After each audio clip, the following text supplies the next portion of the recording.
Hello? Yes, hello. I'm glad that I was able to reach you. I've called several times and left messages, and a package was sent to you. Have you received it? Yeah, I recognized your number. I listened to the first couple of messages, and I have the package on the table. I apologize, but I have to say you are annoyingly persistent. Honestly, I only answered today to tell you to take me off of your list. So, you don't want to hear about why I'm calling? Like I said, I listened to some of your messages, and I only left the package on the table because it's heavier than the regular junk mail. If you listened, and you heard the message, why wouldn't you respond? Because in your message you said something about an inheritance. And that made you not want to answer the call? Well, at first I was kind of like, my inheritance.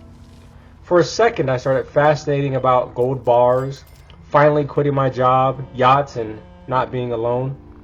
Then I came to my senses and realized that this was just another scam trying to get something from me. And not to sound all sensitive, but when I came back to reality, I was offended. I don't understand. Why would you have that reaction after receiving such good news? Life.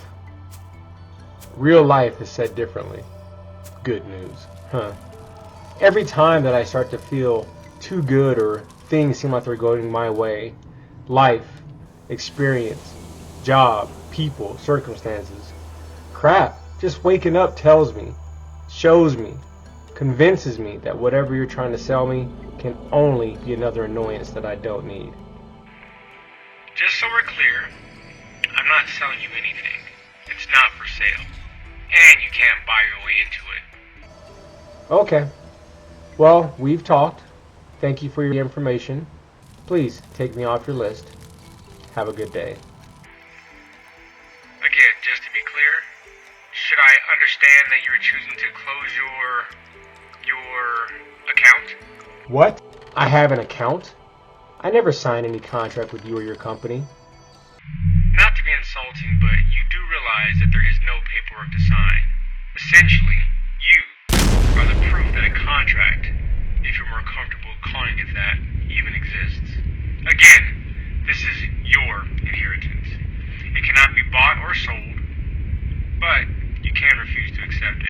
In that case, I accept my inheritance. Go ahead, send it to me. You already have my address. Just to be clear, are you saying now that you do want to receive your inheritance? Yep, send it. Post haste. Will do.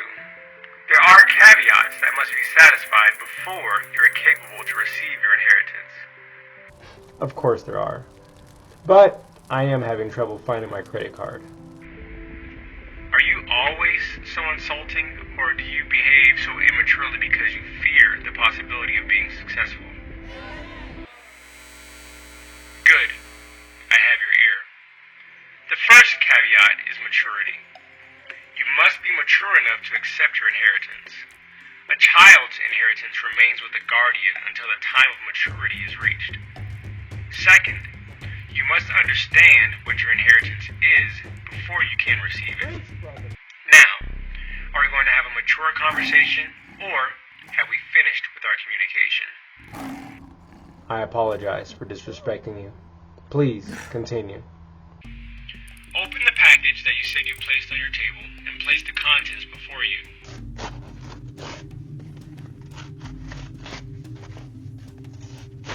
Done. What do you see before you? A stack of papers, or a book, so thick it'll take me a lifetime to understand. That's a beginning. I'm going to need a lawyer to understand all of this. If you want to spend a lot of money for someone to confuse you, then yes. How am I supposed to understand all of this? I don't have any special degrees or certificates. The document has a built-in failsafe that must be accepted. One, that the document is meant to be understood, and two, that its definitions are inherent in the document. Access granted. The foundation of your inheritance is detailed under the section with the heading of Genesis, Chapter 1. Those details are divided into 7 subsections. The rest of the document is more or less a repetitious and expanded series of examples that add clarity to the 7 subsections of your inheritance. For your consideration, open the document to the section under the title Job. Chapter 41 describes a beast who is king over the children of pride. This beast is the ego, the false identity of man. I apologize, but you're losing me. You said that the document was about my inheritance. I don't mean to be rude, but how does this magnificent beast relate to me or to me receiving some money? Please, let me apologize. I jumped too far ahead. Let me start at the beginning. Now, do not take offense at my next 7 questions, and take them all individually. First things first, are you conscious? I'm conscious of this conversation. I'm conscious of the room that I'm sitting in. I'm conscious of the trees outside. I haven't asked you about any of those things. I asked you, are you conscious? I am. Are you conscious of the fact that you're composed of a higher and a lower nature that exist in their own respective, we'll call them dimensions? That statement is way over my head. Could you explain that for me? It would be my pleasure to explain. You're not simply a physical body that needs to eat and sleep. Can you answer the question of where does your mind exist? Can you pin your mind down to one location? I cannot. Consider, are you the body that eats and sleeps? Are you the mind that considers what to eat? Are you the body that drives to your job? Are you the mind that considers which route to drive? That remembers how to raise its body out of bed? That remembers how to shower and get the body dressed? That remembers how to operate a 3,000-pound vehicle racing at 65 miles per hour, or 85 when you're late for work? I am. Are you conscious of your physical nature?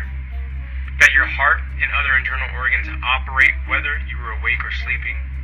That your cells reproduce, repair, grow, and function without your conscious input?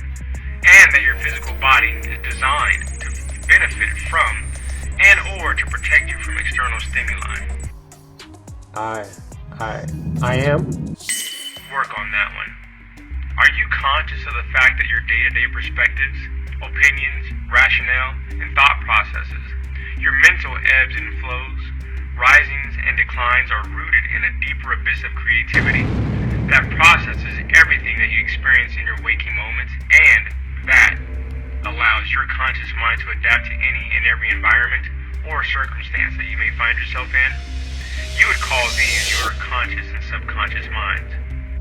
I am aware that my day-to-day and minute-by-minute situational thinking and remembering are aspects of my conscious and subconscious mind. Yeah.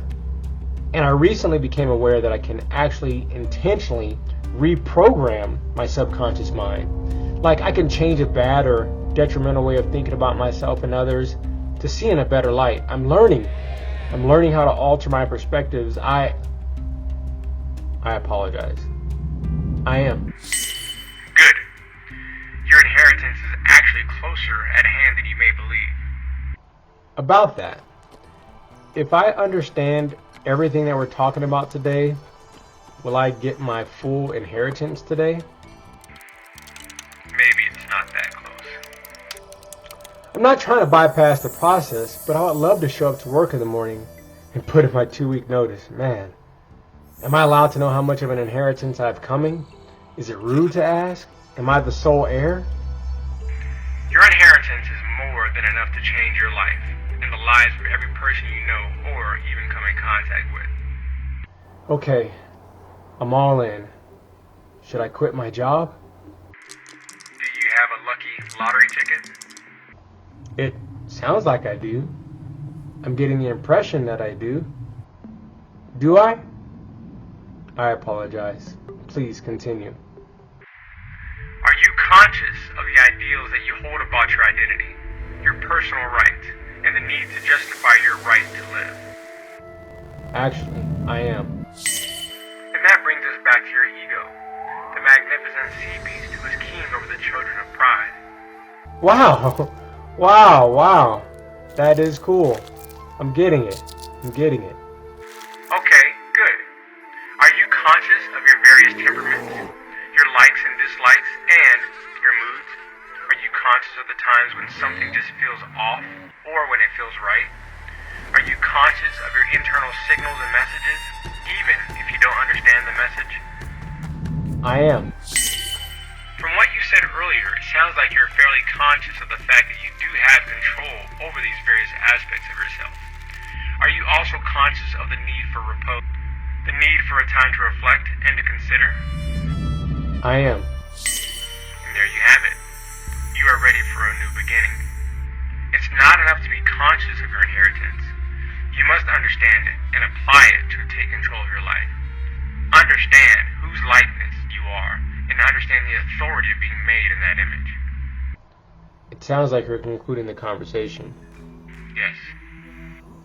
I know that I was rude before, but could we speak again? I am, or at least I have consciousness of some of the material that we went over before, but there's so much more that I don't understand. Trust me, in due time you'll be more than capable of taking hold of your inheritance. I do believe you. I would very much appreciate it if you would continue to have this conversation with me. In this short talk, you've made me consider what I've never been capable of considering before. If nothing else, speaking with you and understanding what you have told me gives me hope. If I can go into work tomorrow with something to hope for, something to look forward to, my day is so much easier. It would be my pleasure to speak with you again. Until next time, study.